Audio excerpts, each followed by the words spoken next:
Oke, assalamualaikum warahmatullahi wabarakatuh. Di video kali ini saya ingin berbagi pengalaman dalam keseruan bermain catur.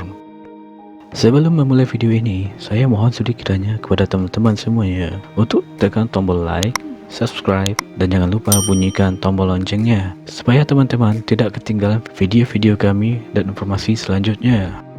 Sesuai dengan judul kita kali ini, yaitu Menteri Liar versus Gajah Barbar. Bagaimana keseruannya? Langsung saja kita mulai.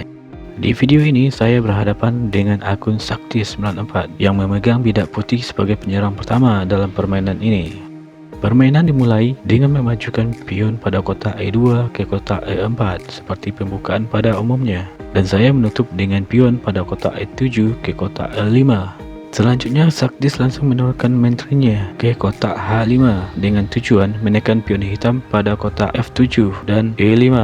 Maka dari itu saya menurunkan kuda pada kotak B8 ke kotak C6 untuk membacking pion pada kotak E5. Selanjutnya, Saktis menurunkan gajah pada kotak F1 ke kotak C4 dengan tujuan memperkuat serangan ke pion pada kotak F7, yang mana jika dibiarkan dapat menimbulkan skakmat. Jika disimulasikan akan terlihat seperti gambar ini. Dan saya tidak membiarkan hal itu terjadi dengan mengancam menteri kembali, yaitu dengan memajukan pion pada kotak G7 ke kotak G6. Lagi-lagi Saktis ingin melumpuhkan pion pada kotak F7 dengan memindahkan menteri ke kotak F3. Dia masih bersikeras ingin langsung skakmat di pion F7. Dan kembali saya menutup jalur menteri dengan kuda pada kotak G8 ke kotak F6, sekaligus menggambarkan figura saya yang masih berada di kotak belakang. Kemudian Saktis memajukan pion pada kotak D2 ke kotak D3 dengan tujuan membuka jalur gajah putih pada kotak C1 ke kotak G5 untuk mengancam kuda saya pada kotak F6, sekaligus menjadi backing gajah putih pada kotak C4 oleh pion pada kotak D3. Melihat posisi kotak D4 yang aman untuk mengancam menterinya, langsung saja saya memajukan kuda pada kotak C6 ke kotak D4 dengan tujuan mengancam menteri sekaligus pion pada kotak C2 untuk bisa mendapatkan skakben. Jika disimulasikan akan terlihat seperti gambar ini. Pada posisi ini, Saktis melakukan kesalahan dengan memindahkan menteri pada kotak F3 ke kotak H3 yang seharusnya mundur ke kotak D1 untuk melindungi pion pada kotak C2 yang sudah dibidik oleh kuda hitam pada kotak D4. Melihat kesalahan yang dilakukan Saktis, saya langsung melumpuhkan pion putih pada kotak C2 dengan kuda pada kotak D4 yang mengakibatkan terjadinya skakben.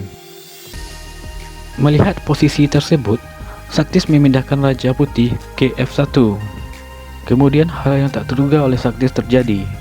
Saya tidak melumpuhkan benteng putih di kotak A1 yang sudah gratis itu, melainkan memajukan pion pada kotak D7 ke kotak D5 dengan tujuan mengancam menteri putih dengan gajah pada kotak C8 sekaligus menyerang gajah putih di kotak C4 dengan pion di kotak D5. Dengan begitu, Saktis hanya bisa memindahkan menterinya kembali ke kotak F3. Melihat posisi ini, saya bisa saja langsung menekan menteri putih dengan gajah pada kotak C8 ke kotak G4 yang sudah di backing oleh kuda pada kotak F6. Tetapi saya lebih memilih pertukaran dengan melumpuhkan gajah putih terlebih dahulu di kotak C4 dengan pion pada kotak D5. Tujuan saya ialah jika pion pada kotak C4 saya dilumpuhkan oleh pion putih pada kotak D3, maka jalur menteri saya terbuka untuk skakmat di kotak D1. Benar saja, Saktis tidak rela gajahnya dilumpuhkan oleh pion saya. Dia melakukan pertukaran kembali, yaitu dengan melumpuhkan pion saya pada kotak C4 dengan pion D3 yang mengakibatkan jalur menteri saya terbuka untuk menuju kotak D1. Pada posisi ini, saya tidak bisa langsung skakmat dengan menteri ke kotak D1 karena ada menteri putih yang menjaga jalur tersebut. Maka dari itu, saya harus memaksa menteri putih berpindah atau menyerahkan diri dengan memajukan gajah pada kotak C8 ke kotak G4. Saktis sudah di ujung kekalahan. Jika menterinya berpindah ke kotak yang aman, maka akan terjadi skakmat di kotak D1. Namun, jika melumpuhkan gajah hitam pada kotak G4, maka akan terjadi pertukaran bidak karena akan dilumpuhkan kembali oleh kuda hitam pada kotak F6.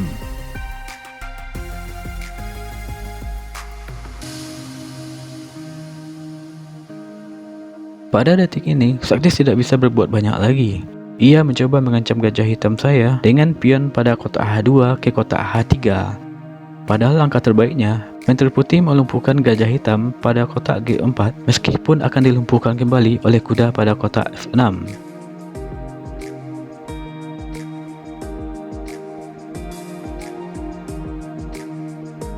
Demikianlah permainan catur yang sangat seru ini. Setelah saya melumpuhkan menterinya, jika permainan diteruskan, maka hasilnya putih tetap akan kalah. Karena bidak hitam jauh lebih unggul dengan perwira yang masih lengkap dan posisi yang sudah terbuka, sedangkan putih masih dalam keadaan tertutup dan perwira yang sudah habis. Bagi teman-teman yang menyukai video ini, silahkan tekan tombol like. Mohon bantu subscribe dan jangan lupa bunyikan loncengnya. Sekian video dari saya dan terima kasih. Wassalam.